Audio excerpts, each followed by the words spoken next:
Livro do profeta Isaías, capítulo 51, 52 e 53. Capítulo 51, o Senhor anuncia a salvação que acontecerá em breve. O Senhor está falando ali de uma salvação do cativeiro babilônico, mas também de uma salvação para toda a humanidade. E o profeta começa lembrando que Deus, ele cumpre aquilo que ele promete, assim como ele cumpriu a promessa que ele fez a Abraão e Sara, um casal que não tinha filhos, e o Senhor promete dar uma descendência numerosa, e através de Abraão todas as famílias da terra seriam abençoadas. A promessa ali não é só para Abraão, a promessa ali é para toda a humanidade, que através de Jesus o homem seria salvo. Então, o capítulo 51 mostra o que é que Jesus oferece, o que é que a salvação pode oferecer a um homem pecador que se arrepende.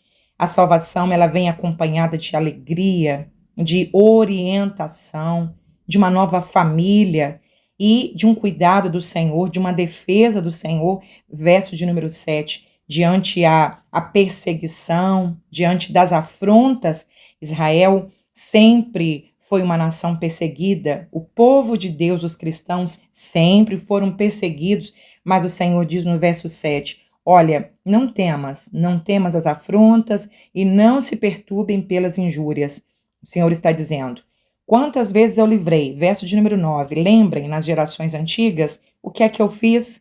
Quantas vezes eu livrei, quantas vezes eu intervi, abatendo reinos, impérios, para livrar o meu povo? Lembrem também que eu fiz o mar se abrir para que o meu povo passasse a pés enxutos. Então, o capítulo 51 é um capítulo de ânimo, de consolo, e o Senhor está prometendo no verso 14 que os exilados, eles seriam restaurados. No 52, ele continua expressando as profecias animadoras, consoladoras, desperta, tenham ânimo. Olha, a notícia que eu estou anunciando para vocês é uma notícia boa. Vocês voltarão para Jerusalém.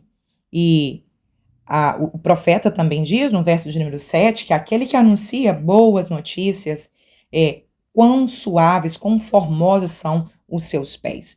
A ordem é que nós também anunciemos aos exilados, aos presos em prisões espirituais, que nós também anunciemos a boa notícia. Qual é a boa notícia?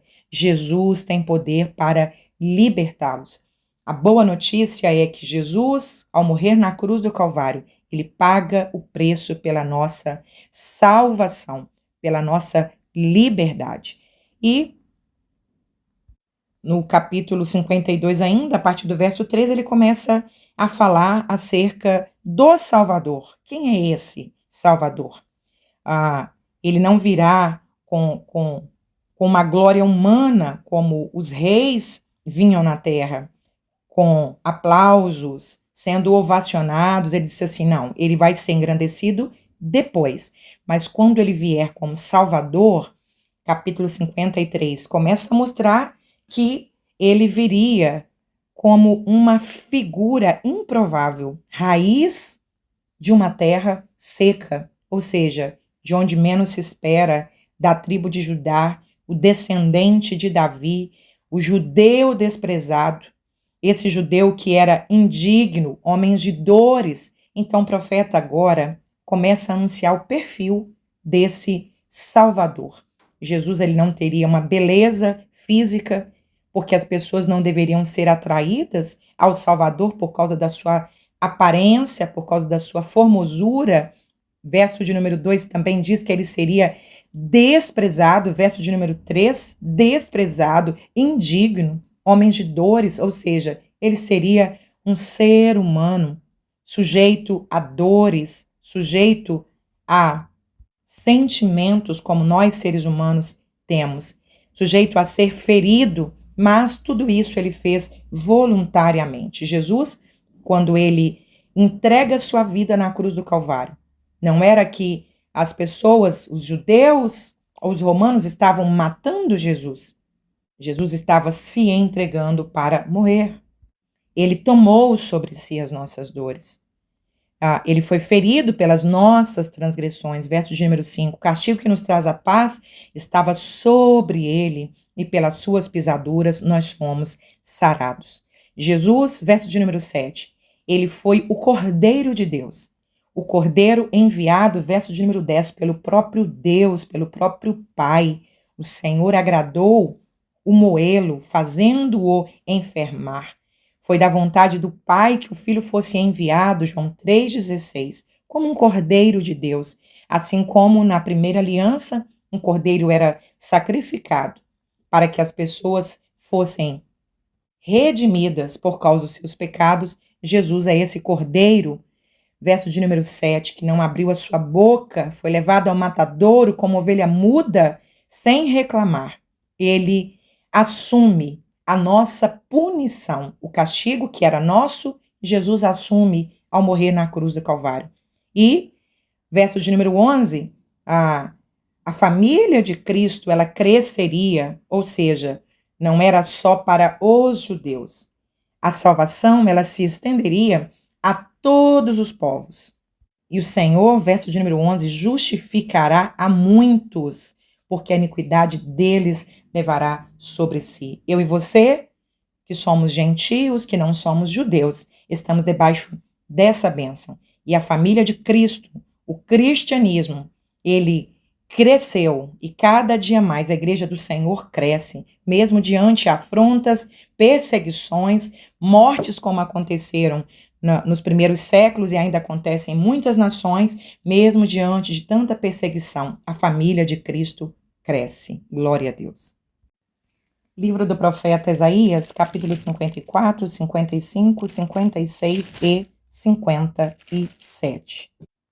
Capítulo 54, Deus usa o profeta Isaías para falar com esse povo que estava vivendo em sofrimento, perseguição, as nações vizinhas sempre oprimindo Israel, sempre desejando o extermínio de Israel.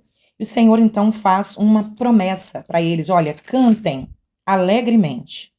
Ó estéril, o Senhor está falando numa linguagem metafórica, falando para uma mulher que não consegue gerar filhos e ela é envergonhada por isso. O Senhor está dizendo assim: olha, pode cantar, pode se alegrar. Verso número 2, amplia também o lugar da sua tenda. Pode alargar a sua tenda, pode alargar as suas habitações, porque a promessa que eu tenho para vocês é uma promessa grande. O Senhor está prometendo para a nação de Israel, numa glória futura, que Israel seria tão restaurada e o que ele planejou, que através de Israel, as outras nações da terra também participassem da salvação. Ele está dizendo assim: olha, isso será tão maravilhoso. Vocês nunca mais serão envergonhados. Verso de número 4. Vocês nunca mais se sentirão, verso de número 6, desamparados. O Senhor está prometendo: olha, haverá uma restauração. O meu povo vai crescer tanto. Seus filhos serão meus discípulos. Haverá tanta paz. Haverá tanta justiça que vocês serão respeitados. Então, é muito bom ler esses textos diante de conflitos atuais que Israel vem vivendo, e as pessoas que não conhecem as Escrituras, elas acabam difamando, chamando de uma forma errônea Israel de terroristas, porque a mídia progressista, ela distorce os fatos, fazendo as pessoas odiar Israel. E a Bíblia é muito enfática. Há uma promessa para essa nação, e essa nação, ela vai sediar o governo futuro de Deus. É em Jerusalém, que será a sede do governo mundial de Cristo. E o Senhor diz, olha, verso de número 17, toda ferramenta preparada contra ti não prosperará. O Senhor está prometendo que ele será o rei dessa nação e ele será o rei da humanidade. Então, alegremos o nosso coração, porque judeus estão sendo odiados e cristãos estão sendo odiados. Na verdade, a guerra não é por território, a guerra não é simplesmente a Palestina, a guerra é mundo, a guerra é pessoas odiando a nação de Israel, porque é de lá que vem o judeu que morreu na cruz para nos salvar. Jesus, esse judeu, foi odiado quando ele esteve aqui na terra, odiado e transpassado, cuspido no rosto. As pessoas odiaram Jesus a ponto de condená-lo à blasfêmia e condená-lo à morte de cruz. Mas ainda hoje Jesus é muito odiado. Mas a promessa é de que ele virá. Só que ele virá em glória, em majestade e reinará sobre o mundo todo. Capítulo 55 é um convite. Vem, vem às águas. Vem comprar sem dinheiro. Vem comprar água e vem comprar comida sem dinheiro. A humanidade está sedenta, está faminta. E somente Jesus é a água da vida, somente Jesus é o pão da vida. Ele diz, eu sou a água da vida. Outra vez ele diz, eu sou o pão da vida. Eu sou o pão vivo que desceu do céu. Então, o convite aqui é para todos. Para quem? Versos 6 e 7. Para aquele que buscar ao Senhor e invocar o seu nome. Buscar significa trazer para perto, relacionar. Verso de número 7 é para aqueles que se converterem, arrependerem dos seus maus caminhos, e o Senhor é grandioso em perdoar. Capítulo 55, verso de número 11, fala do poder da palavra de Deus. O evangelho, ele não volta vazio, o evangelho, ele é vivo e eficaz. Vamos pregar o evangelho, vamos anunciar as boas novas, porque é poder de Deus. Capítulo 56 mostra que o convite não é só para judeus, o convite é para todos. As pessoas criticam o cristianismo dizendo assim, o cristianismo é uma religião excludente, exclui prostitutos, exclui homossexuais. Não, o evangelho não exclui. O evangelho não é excludente. Verso de números 1 a 3 mostra que o evangelho é para todos, mas para todos que abandonarem o pecado. O problema desta geração é que querem a salvação sem abrir mão dos seus próprios pecados. O cristianismo, então, ele, diferente das outras religiões, ele une pessoas. Na época, nos Estados Unidos, quando o racismo era tão aflorado, o cristianismo foi criticado porque ele unia brancos e negros no mesmo espaço. Dentro de uma igreja, dentro de uma congregação, é possível encontrar pobres, ricos, milionários, negros, toda a classe de pessoas, mas pecadores arrependidos, porque Jesus não vem buscar cor da pele, Jesus não vem buscar raça, Jesus vem buscar pecadores arrependidos. Ninguém vai para o inferno porque é pecador. Pessoas vão para o inferno porque não se arrependem dos seus pecados. O 56, verso 7 foi citado pelo próprio Cristo no livro de Marcos, capítulo 11, verso 17, quando o Senhor fala que a minha casa seria chamada casa de oração. Então ali, a casa do Senhor é o lugar de juntar essas pessoas para clamarem ao Senhor. E o capítulo 57, o Senhor novamente corrige Israel pela sua idolatria, explicando por que eles seriam levados para o cativeiro, e compara isso, a idolatria, ao pecado do adultério, como que um homem que ama uma mulher vai se deitar na cama com outras mulheres. Então, o amor pelo Senhor, sim, é exclusivo. O amor por Deus é exclusivo. É impossível amar a Deus e amar os ídolos ao mesmo tempo. E o Senhor mostra a sua exclusividade. Verso de número 15, ele diz assim, olha, assim diz o alto e sublime que habita na eternidade, cujo nome é santo, separado. Só que ao mesmo tempo que esse Deus habita no lugar alto e sublime, ele também habita com o contrito e com o quebrantado. Ou seja, esse Deus transcendente, cheio de glória, também é um Deus imanente, que tem prazer de se relacionar com os humildes, com aqueles que se arrependem de seus pecados. Livro do profeta Isaías, capítulos 58 e 59. Capítulo 58, o Senhor vai confrontar a nação de Israel e mostrando por que é que eles seriam levados para o cativeiro. Eles estavam vivendo uma falsa religiosidade, ou seja, há uma lista aí nos capítulos 58 e 59 de pecados que esta nação estava cometendo e eles não se arrependiam. Estavam continuando nos seus sacrifícios, estavam fazendo jejuns longos, mas o Senhor não tem prazer nos sacrifícios. O que o Senhor deseja é o arrependimento. Então o Senhor começa a mostrar qual é o verdadeiro jejum, o verdadeiro sacrifício, a verdadeira adoração que agrada o coração de Deus. Então, uma nação que adorava a Deus e ao mesmo tempo adorava Moloque, que exigia sacrifício de crianças, crianças vivas eram jogadas dentro de uma fornalha para adoração a Moloque, uma nação que dividia o relacionamento com Deus e outros ídolos.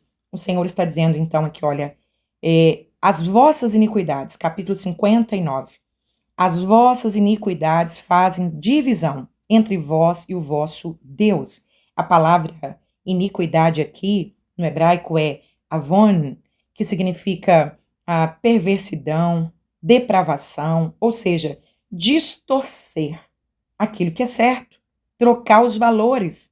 Esse tipo de pecado, ele afasta o homem de Deus.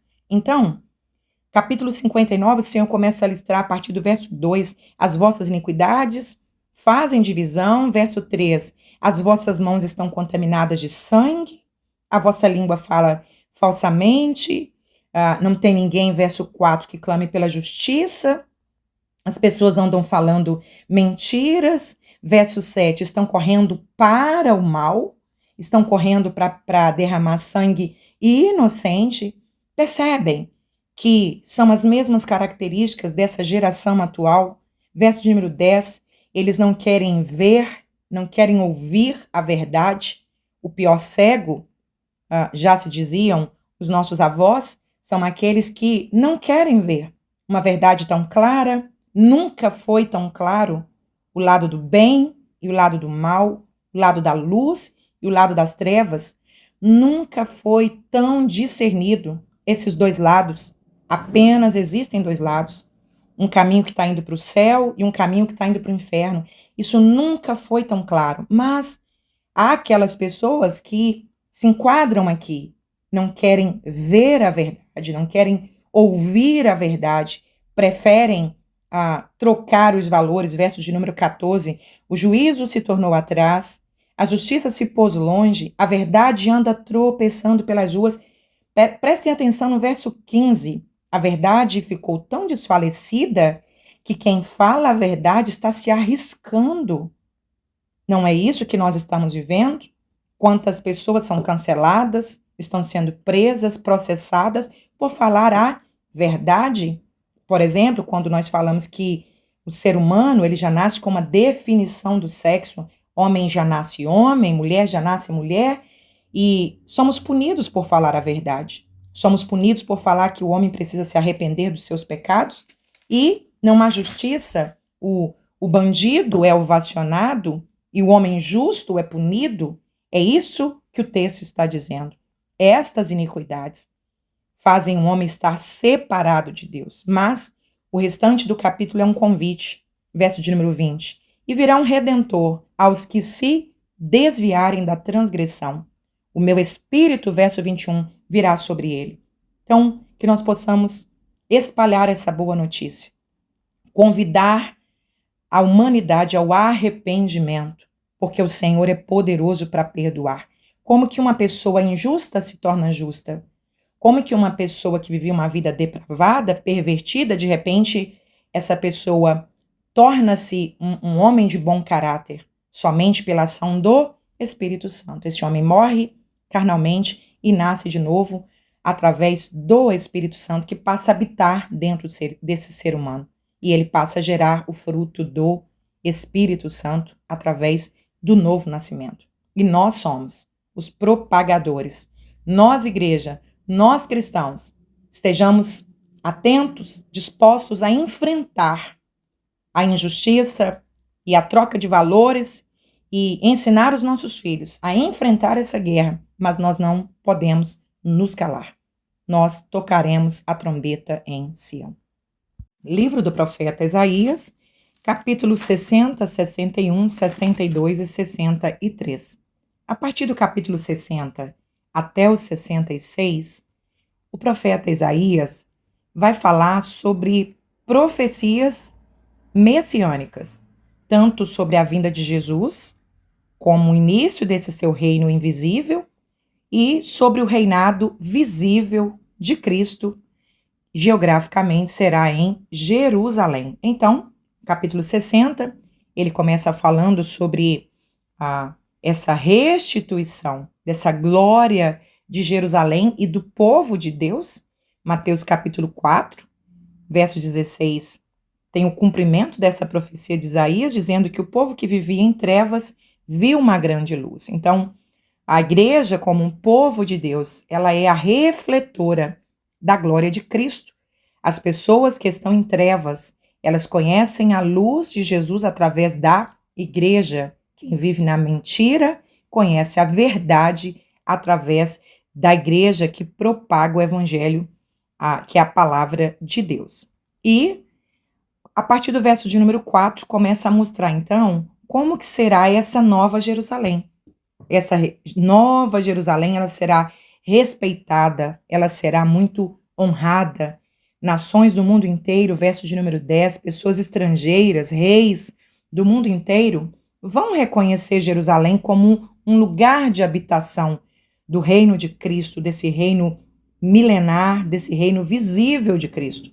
Hoje, há uma nação que é tão odiada, e por várias vezes muitos reinos já planejaram destruir Israel, e o Irã já pronunciou que Israel é o problema do mundo e que o mundo não terá paz enquanto Israel não for exterminada.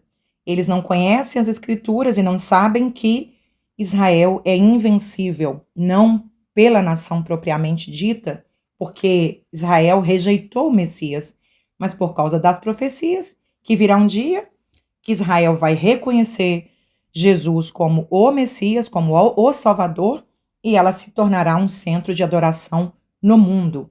Verso de número 12, todas aquelas pessoas que não aceitarem, que não reconhecerem esse reino de Deus em Jerusalém, essas pessoas serão derrotadas. E, verso de número 19, há uma profecia também que se repete em Apocalipse, capítulo 21, versos 23 e 24, que esta cidade santa, essa cidade celeste, essa Jerusalém, ela não vai precisar de luz, não vai precisar do sol para clarear o dia, porque o próprio Cristo será a luz desta nova Jerusalém. Capítulo 61 é uma profecia acerca do reino invisível de Cristo, e ela vai se cumprir em Lucas capítulo 4, versos 16 ao 21, quando Jesus ele vai a uma sinagoga. Sinagoga eram aqueles locais que os judeus se reuniam quando eles estavam no cativeiro, eles não tinham acesso ao templo, então ali eles reuniam-se nesses pequenos locais, onde houvesse 10 famílias judias, podia se abrir uma sinagoga, e ali eles reuniam para conversar sobre a lei, conversar sobre assuntos da lei. E Jesus, então, ele vai nessa sinagoga no sábado, que ela, durante a semana, ela funcionava como escola para crianças. E era comum que um visitante fosse convidado para ler algum rolo, algum livro das Escrituras. E Jesus, então, recebe o rolo de Isaías, e ele, então, se coloca de pé, e ele lê o texto de Isaías, que é o versos de número 1, 2 e 3, ele dizendo: o Espírito do Senhor está sobre mim. Então, aqui a Trindade está também revelando a salvação. O Espírito do Senhor, falando do Espírito Santo, o Senhor, Deus Pai, sobre mim, Jesus. Então, o Senhor me ungiu. A palavra ungido é a mesma palavra para Messias. O Senhor foi ungido como esse agente da salvação. Quando Jesus se levanta, então, na sinagoga, ele está dizendo assim: olhem para mim, eu sou esta pessoa que veio libertar os presos, que veio trazer luz para as trevas, que veio abrir os olhos do cego. Eu sou esta pessoa. Mas Jesus não cita esse trecho que diz que ele veio apregoar o dia da vingança do nosso Deus, porque isso vai se cumprir na grande tribulação, quando a ira do Senhor será derramada. Então, capítulo 61 mostra os benefícios do que é que o Salvador faria na humanidade. Ele traria alegria, faria restauração, tiraria os presos da prisão espiritual e faria de nós, verso de número 6, sacerdotes. Ou seja, a igreja, ela seria chamada de sacerdote do Senhor. O sacerdote é aquele que tinha acesso a Deus. Com a morte de Jesus, o véu foi rasgado e qualquer servo do Senhor tem acesso a Deus através da oração. Qualquer servo do Senhor pode conversar com Deus e ouvir Deus. Então, nós somos chamados de sacerdotes. Capítulo 62, ainda falando sobre essa glória futura de Jerusalém, o profeta aqui se pronuncia dizendo: ó Jerusalém, verso de número 6, os guardas todo dia e toda noite e não se calarão. Verso de número 7, e não haja silêncio em vós até que se confirme e ponha Jerusalém por louvor da terra. Esses guardas, chamados de atalaias, Isaías se identifica assim como um atalaia, nós também somos atalaias, aqueles que têm a responsabilidade de falar, de tocar a trombeta, de avisar sobre um juízo de Deus. E esses profetas, eles amam a nação e eles clamam pela nação. Então Isaías está dizendo assim: eu não vou me calar até que eu veja a promessa do Senhor se cumprir sobre Jerusalém. E uma característica de um profeta é amor por sua nação. E nós também não nos calaremos sobre a nossa nação. Nós amamos a nossa nação e nós continuaremos a clamar até que o céu se abra sobre a nossa nação. E no capítulo 63 mostra dois futuros: o futuro de quem serve a Deus e o futuro de quem não serve a Deus. O futuro de quem se arrependeu de seus pecados, morreu para o mundo e nasceu de novo, e o futuro dos ímpios. O Senhor vai salvar os justos e o Senhor vai julgar os ímpios. Mostra aí o Senhor vindo como um guerreiro, com suas vestes salpicadas de sangue, assim como mostra o profeta Zacarias no capítulo 14, Apocalipse também, capítulo 19, quando o Senhor virá como Rei dos Reis e Senhor dos Senhores, virá para destruir, verso de número 6, destruir os inimigos de Deus, destruir os inimigos do povo de Deus, e virá para trazer salvação. Assim como versos de número 12, 13, como ele fez no passado, derrotando reis, impérios, ele fará de novo para essa nação.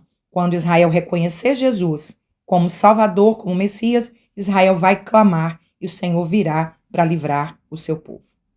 Livro do profeta Isaías, capítulo 64, 65, 66, e aqui nós terminamos esse livro tão maravilhoso que fala muito acerca de Jesus. Na verdade, esse é o livro mais citado no Novo Testamento e o livro que mais mostra o perfil, a vida de Jesus, o seu nascimento, suas obras, sua morte e ressurreição, e reino futuro visível, que é o seu reinado glorioso em Jerusalém.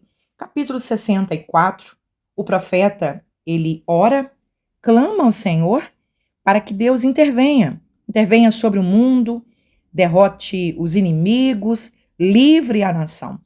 E o Senhor responde, verso 4, o Senhor diz que ele pode fazer isso, ele pode intervir nos eventos da história da humanidade, de maneira que leve as pessoas a executarem a sua vontade. Ou seja, ninguém nunca ouviu falar de um Deus que faça isso pelo seu povo. Só que é um povo que não merece. E o Senhor está mostrando que não é pelo merecimento. Isaías então reconhece a sua pecaminosidade, como ele fez no Isaías capítulo 6, a pecaminosidade do seu povo. E quando alguém reconhece Jesus como seu Senhor, como seu Salvador, automaticamente esta pessoa ela reconhece a sua pecaminosidade. Quando o homem está orgulhoso de si, achando que ele não precisa de Deus, que ele não é pecador, que ele nunca matou, que ele nunca roubou e que ele é, entre aspas, um santo, que ele não precisa de perdão, é uma pessoa arrogante que não conhece Deus. Porque quando nós nos aproximamos de Deus, assim como Isaías, no capítulo 6, se aproximou de Deus e ele diz assim: eu vi o Senhor assentado num alto e sublime trono. Então ele começa a declarar: ai de mim, porque sou pecador. Então aqui, no verso de número 6, ele diz assim: nós somos imundos. Até aqueles atos nossos que nós achamos que são atos de justiça, são como trapos de imundície diante do Senhor. Então ele está dizendo assim, verso de número 8, nós somos barro, ele é o oleiro. Então primeiro ele reconhece o poder cuidador do Senhor, depois ele reconhece a pecaminosidade dele e da nação, e verso de número 8 ele reconhece a dependência de Deus, o quanto ele é pecador e o quanto Deus é misericordioso. Então ele se humilha em nome da nação, dizendo o quanto eles são dependentes do Senhor. Capítulo 65, Deus responde à oração de Isaías, prometendo livrar o seu povo, e ele mostra que esse livramento e essa salvação se estenderia também a um povo que não o conheceu, a um povo que não clamou pelo nome do Senhor. Esse povo somos nós, os gentios. Romanos capítulo 10 e 11 mostra que o próprio Deus endureceu o coração dos judeus para que eles rejeitassem o Senhor e para que a salvação se estendesse até a nós. Como está na profecia de Noé, a bênção de Noé sobre os seus 2 filhos, Sem e Jafé. Sem são os semitas de onde vem Israel. A bênção de Noé foi para Sem e para Jafé, que também ajudou a cobrir a nudez do pai. Ele disse assim, olha, as bênçãos de Sem vai recair sobre as tendas de Jafé. Então, nós também participamos das bênçãos de Israel, porque há uma bênção também para nós, os gentios, que não somos judeus.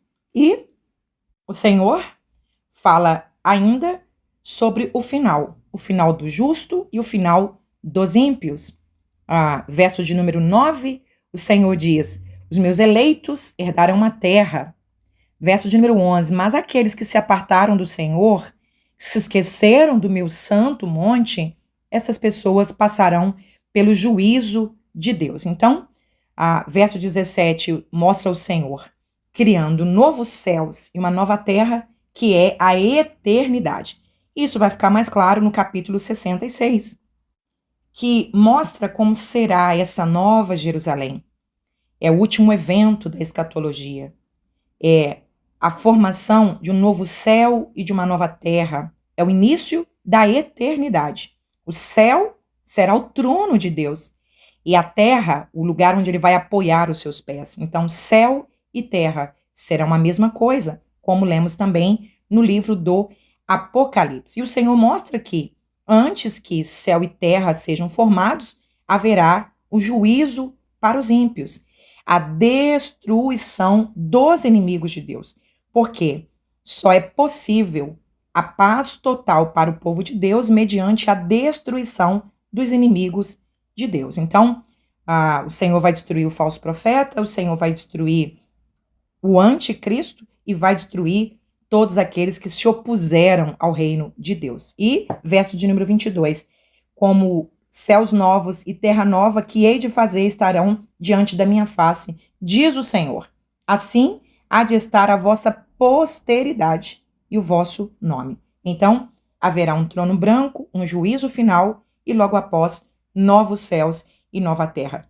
Se nós já vimos tantas profecias se cumprirem, como lemos aqui no livro do profeta Isaías, todas as profecias que ele disse acerca do Messias se cumpriram, por que não crer que as profecias acerca do seu reino glorioso também acontecerá? Não permita que ninguém coloque dúvida na sua fé. Creia que assim como o Senhor prometeu a Abraão e cumpriu, assim como o Senhor falou com os profetas e tudo se cumpriu, creia que tudo que o Senhor disse acerca do tempo do fim vai acontecer em breve, muito em breve, porque os sinais estão mostrando que Jesus está voltando e esse será o primeiro passo dos eventos escatológicos. E depois haverá uma grande tribulação, depois o milênio e depois um juízo final e o Senhor restaurará céu e terra. Eternidade com Jesus. É isso que nós esperamos. Que possamos levar a palavra do Senhor para aqueles que ainda não estão prontos para esse dia do Senhor, que estão sujeitos aí para a perdição eterna. Que eles também reconheçam a Jesus como Senhor e Salvador. E que naquele dia do arrebatamento sejamos arrebatados e estaremos para sempre com o Senhor. Deixa aí seus comentários se esse livro e o comentário desse livro foi bênção para a sua vida e compartilhe para que outras pessoas também compreendam e deleitem-se na riqueza da palavra de Deus. Um forte abraço, sou a missionária Teca Breder e com muito carinho que eu gravo esses comentários para você.